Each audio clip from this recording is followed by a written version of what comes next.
Hello friends, welcome to our channel. నేను మీ లక్ష్మి. ఎప్పుడు ఒకే టైప్ ఆఫ్ స్నాక్స్, ఒకే టేస్ట్, ఒకే బ్యాటర్ ఎప్పుడు చూసి తిని బోర్ కొట్టేస్తున్నారా? సో కాస్త డిఫరెంట్గా నోట్లో ఇలా పెట్టగానే అలా మెల్ట్ అయిపోయి జారిపోయేలాగా, అలాగే శ్రమ ఎక్కువగా లేకుండా చాలా సింపుల్గా అయిపోయేలాగా ఈ యమ్మీ స్నాక్స్ రెసిపీ ఎప్పటికీ గుర్తుండిపోయే అంత ఈజీగా చేసేయచ్చు. ఇక ఏమాత్రం లేట్ లేకుండా వీడియోలోకి వెళ్ళిపోదాం. అందరికీ స్వాగతం. మీరందరూ ఎలా ఉన్నారో కమెంట్ సెక్షన్ ద్వారా తెలియచేయండి. ముందుగా ఈ యమ్మీ స్నాక్స్ రెసిపీ ప్రిపేర్ చేయడానికి మనకు ఒక 5 బ్రెడ్ స్లైసెస్ కావాలి. ఇక్కడ నేను బ్రౌన్ బ్రెడ్ తీసుకున్నాను. మీరు కావాలంటే మిల్క్ బ్రెడ్ని కూడా యూజ్ చేయొచ్చు. ఇప్పుడు ఈ బ్రెడ్ ముక్కలన్నీ కూడా చిన్న చిన్న ముక్కలుగా చేసి ఒక మిక్సీ జార్లో యాడ్ చేసుకోవాలి. మీరు బ్రౌన్ బ్రెడ్ తీసుకున్న, మిల్క్ బ్రెడ్ తీసుకున్న టేస్ట్ అయితే ఒకేలానే వస్తుంది, పెద్ద డిఫరెన్స్ ఉండదు. సో హెల్త్ ఇంపార్టెంట్ అనుకున్న వాళ్ళు బ్రౌన్ బ్రెడ్ని యూజ్ చేయొచ్చు, అది పూర్తిగా మీ ఆప్షనల్. ఇలా యాడ్ చేసుకున్న ఈ బ్రెడ్ ముక్కలన్నింటినీ కూడా మరీ మెత్తటి పౌడర్లా కాకుండా కాస్త ఫోర్స్గా గ్రైండ్ చేసుకోవాలి.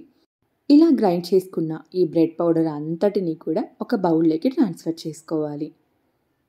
బ్రెడ్ వేస్తే ఆయిల్ ఎక్కువగా అబ్జర్వ్ చేస్తుంది, అబ్జర్వ్ చేయకుండా ఎలా ఉంటుంది అని అంటారా? అస్సలు అబ్జర్వ్ చేయదండి. సో ఈ బ్రెడ్ పౌడర్ని ఒక ముద్దలా చేయడం కోసం ఒక 1/2 కప్ వరకు వాటర్ని తీసుకొని కొద్ది కొద్దిగా యాడ్ చేసుకుంటూ ఒక చిన్నపాటి ముద్దలాగా కలుపుకోవాలి. సో ఇక్కడ నేను కంప్లీట్గా 1/2 కప్ వాటర్ని యూజ్ చేశాను. ఇలా కాస్త ముద్దగా అయ్యేలాగా కలుపుకున్న తర్వాత ఇందులో సన్నగా తరిగి పెట్టుకున్న ఉల్లిపాయ ముక్కలు, సన్నగా తరిగిన ఒక 2 రెబ్బల కరివేపాకు, అలాగే 3 పచ్చిమిర్చిని ఎంత వీలైతే అంత సన్నగా తరిగి యాడ్ చేసుకోండి. అలాగే 1/4 teaspoon garam masala, 1/4 teaspoon పసుపు, అలాగే 1 టేబుల్ స్పూన్ కారం. కారం కాస్త ఎక్కువగా ఉంటేనే టేస్ట్ అనేది చాలా బాగుంటుంది. 1/4 టీ స్పూన్ అల్లం వెల్లుల్లి పేస్ట్, అలాగే రుచికి సరిపడా సాల్ట్. ఇప్పుడు ఇందులో ఒక 2 టేబుల్ స్పూన్ల వరకు కార్న్ఫ్లోర్ని యాడ్ చేసుకోవాలి. కార్న్ఫ్లోర్ మనకి వైట్ కలర్ కాదండి, ఎల్లో కలర్ కూడా దొరుకుతుంది. సో అలాగే ఒక 2 టేబుల్ స్పూన్ల వరకు మైదా పిండి వద్దనుకున్న వాళ్ళు ఎక్స్ట్రాగా ఇంకో 2 టేబుల్ స్పూన్ కార్న్ఫ్లోర్ని యూజ్ చేసుకోవచ్చు, అది పూర్తిగా మీ ఆప్షనల్. ఇలా పౌడర్స్ అన్నీ యాడ్ చేసిన తర్వాత వాటర్ ఏమి యాడ్ చేయకుండా ముందు ఒకసారి బాగా మిక్స్ చేసుకోండి. అవసరం అవుతాయి వాటర్ అనిపించిన వాళ్ళు కొద్దిగా యాడ్ చేసుకోండి. ఈ పిండి మనకు గట్టిగా ఉండకూడదు, అలా అని మరీ లూజ్గా ఉండకూడదు, చపాతీ ముద్దలాగా ఈ విధంగా ఉంటే సరిపోతుంది. గట్టిగా ఉన్న వాళ్ళు కొద్దిగా వాటర్ యాడ్ చేసుకోండి, లేదనుకున్న వాళ్ళు స్కిప్ చేయండి. నాకైతే 1/2 కప్ కరెక్ట్గా సరిపోయాయి, ఎక్స్ట్రా నేను ఏమీ వాటర్ యాడ్ చేయలేదు. మనం మిర్చి బజ్జీ స్టఫింగ్ ఎలా అయితే చేస్తామో అదే విధంగా స్టఫింగ్ కోసం నేను ఇక్కడ ఒక 2 చీజ్ క్యూబులను తీసుకుంటున్నాను. మీకు చీజ్ ఇష్టం లేకపోతే ఎగ్ బాయిల్ చేసి ఎగ్ని ఇలా స్లైసెస్ లాగా కట్ చేసి కూడా యూజ్ చేసుకోవచ్చు. చీజ్ని ఇలా కట్ చేసి పక్కన పెట్టుకున్న తర్వాత ప్రిపేర్ చేసిన పిండి నుంచి కొద్దిగా పిండి ముద్దను తీసుకోవాలి. ముందుగా కొద్దిగా చేతులకి ఆయిల్ అనేది అప్లై చేసుకోండి. ఈ విధంగా పల్చగా తట్టుకున్న తర్వాత కట్ చేసుకున్న చీజ్ క్యూబ్ని ఇలా లోపల పెట్టి ఏమాత్రం బయటికి కనిపించకుండా నీట్గా కవర్ చేసి ఇలా హోల్డ్ చేయండి.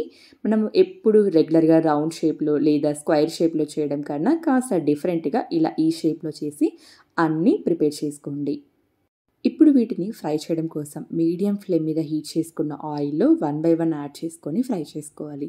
మీరు మంటని హై ఫ్లేమ్లో పెట్టారనుకోండి, పైన మాత్రమే కాలుతుంది, లోపల పచ్చి పచ్చిగా ఉండిపోతుంది. అలాగే బాగా లో ఫ్లేమ్ పెట్టారనుకోండి, ఆయిల్ అనేది ఎక్కువగా అబ్జర్వ్ చేస్తుంది. సో మీడియం ఫ్లేమ్లో పెట్టి అటు ఇటు టర్న్ చేసుకుంటూ ఇలా మంచి రంగు వచ్చిన తర్వాత వేడివేడిగా పిల్లలకి నచ్చితే పుదీనా చట్నీతో కానీ లేదా టమాటా చట్నీతో కానీ సర్వ్ చేయండి. ఎప్పుడూ ఒకేలా కాకుండా కాస్త డిఫరెంట్గా చాలా టేస్టీగా ఉండే ఈ స్నాక్స్ రెసిపీ మీకు నచ్చినట్లయితే తప్పకుండా ఛానల్కి ఒక లైక్ చేసి సబ్స్క్రైబ్ చేసుకొని ఫాలో అవుతూ ఉండండి. అలాగే ఈ స్నాక్స్ రెసిపీ పైన క్రిస్పీగా, లోపల చీజ్ మెల్ట్ అయిపోయి క్రీమీగా సూపర్ టేస్టీగా ఉంటుంది. సో ఇక లేట్ చేయకుండా మీరు ట్రై చేసి మీకు ఎలా కుదిరిందో కమెంట్ సెక్షన్ ద్వారా తెలియచేయండి. అలాగే ఫ్రెండ్స్ అండ్ ఫ్యామిలీ మెంబర్స్కి షేర్ చేసి మీ అభిప్రాయాన్ని తెలియచేయడం మాత్రం మర్చిపోవద్దు. ఈ శీతాకాలంలో స్కూల్ నుండి వచ్చిన పిల్లలకి వేడివేడిగా ఇలాంటి స్నాక్స్ చేసి పెట్టారంటే చూడగానే ఎగిరి గంతేస్తారు. అంతేకాక ఈ వీడియోలో ఒక చిన్న టిప్ చెప్పబోతున్నాను. పిల్లలు ఉన్న ప్రతి మదర్కి కంపల్సరీ యూజ్ అవుతుంది, తప్పకుండా స్కిప్ చేయకుండా మొత్తం చూడండి. క్రిస్పీ కప్ మసాలా చాట్ ఎలా చేయాలో చూద్దామా? ముందుగా ఒక బౌల్ తీసుకొని ఇందులో 1.5 కప్ గోధుమ పిండి తీసుకోండి. అలాగే రుచికి సరిపడా సాల్ట్, 1 టీ స్పూన్ వామును క్రష్ చేసి వేసినట్లయితే మన కప్పు మంచి ఫ్లేవర్తో పాటు ఈ చలికాలంలో అరుగుదల శక్తిని కూడా బాగా పెంచి మంచి ఆరోగ్యాన్ని ఇస్తుంది. ఇప్పుడు వీటిని ఒకసారి బాగా మిక్స్ చేసి పక్కన పెట్టండి. కప్పు క్రిస్పీగా గుల్లగా రావడానికి వేడి చేసి పెట్టుకున్న ఒక 2 టేబుల్ స్పూన్ల ఆయిల్ లేదా బటర్ వేసి స్పూన్తో ఒకసారి బాగా మిక్స్ చేయండి. కాస్త చల్లారాక ఆయిల్ పిండి మొత్తానికి పట్టేలాగా బాగా కలపండి. ఇప్పుడు కొద్ది కొద్దిగా వాటర్ వేసుకుంటూ చపాతీ ముద్దలాగా సాఫ్ట్గా కలపాలి. ఇలా కలిపి 15 నుంచి 20 నిమిషాల పాటు నాననివ్వండి. ఈలోపు మనము మసాలా చాట్ని ప్రిపేర్ చేద్దాం. చాట్ ప్రిపేర్ చేయడానికి ముందుగా మనకు కమ్మటి పెరుగు కావాలి. ఏంటి లక్ష్మి, మీరు చెప్పేది నిజమేనా? శీతాకాలంలో పెరుగు తోడుకోవడమే కష్టం, అలాంటిది కమ్మటి పెరుగు ఎలా వస్తుంది అంటారా?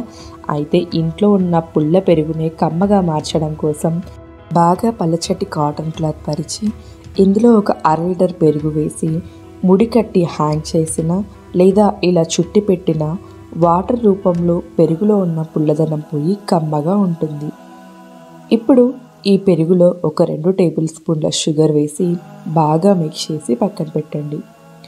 ఇప్పుడు ఉడికించి పెట్టుకున్న మీడియం సైజు 2 బంగాళదుంపల్ని మెత్తగా మెదిపేసి తరిగిన ఉల్లిపాయ ముక్కలు, తరిగిన టమాటా ముక్కలు, తరిగిన కొత్తిమీర తరుగు, రుచికి సరిపడా ఉప్పు, అలాగే 1/4 టీ స్పూన్ జీలకర్ర పొడి, 1/2 టీ స్పూన్ చాట్ మసాలా, అలాగే 1/2 టీ స్పూన్ కారం పొడి వేసి ఇప్పుడు వీటిని బాగా మిక్స్ చేయండి. ఇప్పుడు మీకు ఒక చిన్న టిప్ చెప్తాను అని చెప్పాను కదా, ఎవరైతే పిల్లలు శనగలు కానీ పెసలు కానీ అలసందలు కానీ ఉడికించి తినడానికి ఇష్టపడరో వాళ్ళకు ఈ స్టేజ్లో ఉడికించినవి యాడ్ చేసి మిక్స్ చేసి ఇవ్వండి, చాలా ఇష్టంగా తింటారు. ఇలా మిక్స్ చేసి పక్కన పెట్టండి. 20 నిమిషాల తర్వాత పిండి ముద్దను ఒకసారి బాగా కలిపి ఈ పిండి ముద్ద నుంచి కొద్దిగా పిండి ముద్దను పక్కకు తీసి మిగిలిన పిండి ముద్ద ఆరకుండా ప్లేట్తో క్లోజ్ చేసి పక్కన పెట్టండి. ఇప్పుడు ఖచ్చితంగా అందరి ఇంట్లో బత్తాయి జ్యూస్ చేయడానికి ఇలాంటిది ఖచ్చితంగా ఉంటుంది కదా. ఇప్పుడు వీడియోలో చూపిస్తున్నట్లు పిండి ముద్దను ఈ విధంగా పలుచగా పరుస్తూ డిజైన్ పడేలాగా ఒత్తుకోండి. ఇప్పుడు బౌల్ షేప్లో సెట్ చేయడం కోసం గ్లాస్ని బోర్లిచ్చి వీడియోలో చూపిస్తున్నట్లు సెట్ చేయండి. మీడియం ఫ్లేమ్ మీద హీట్ చేసిన ఆయిల్లో ఈ గ్లాస్ ఉంచితే 1 సెకండ్ తర్వాత కప్పు నుండి గ్లాస్ అనేది లూజ్ అవుతుంది. తర్వాత మీడియం ఫ్లేమ్లో కప్పు మంచి బంగారు రంగు వచ్చి లోపలి దాకా వేగి క్రిస్పీగా అయ్యేంత వరకు ఫ్రై చేయాలి. అన్నీ కూడా ఇదే విధంగా ఫ్రై చేసుకున్న తర్వాత ముందుగా 1 టేబుల్ స్పూన్ కమ్మటి పెరుగు, మనము చేసిన మసాలా చాట్, అలాగే ఉల్లిపాయ ముక్కలు, టమాటా ముక్కలు, స్పైసీ బూందీ కొద్దిగా, గార్నిష్ కోసం కొద్దిగా పెరుగు, టమాటా కెచప్, ఫైన్గా చాప్ చేసిన కొత్తిమీర, అంతే, యువర్ డన్. స్నాక్స్ చాలా ఈజీగా రెడీ అయిపోయాయి కదా. క్రిస్పీ కప్తో పాటు యమ్మీ మసాలా చాట్ కూడా రెడీ. మీకు నచ్చిందా? అయితే మీరు ఎప్పుడు చేస్తారు? మీకు ఈ వీడియో నచ్చినట్లయితే లైక్ చేయండి, అలాగే షేర్ చేయండి. Thank you for watching. Bye అండి.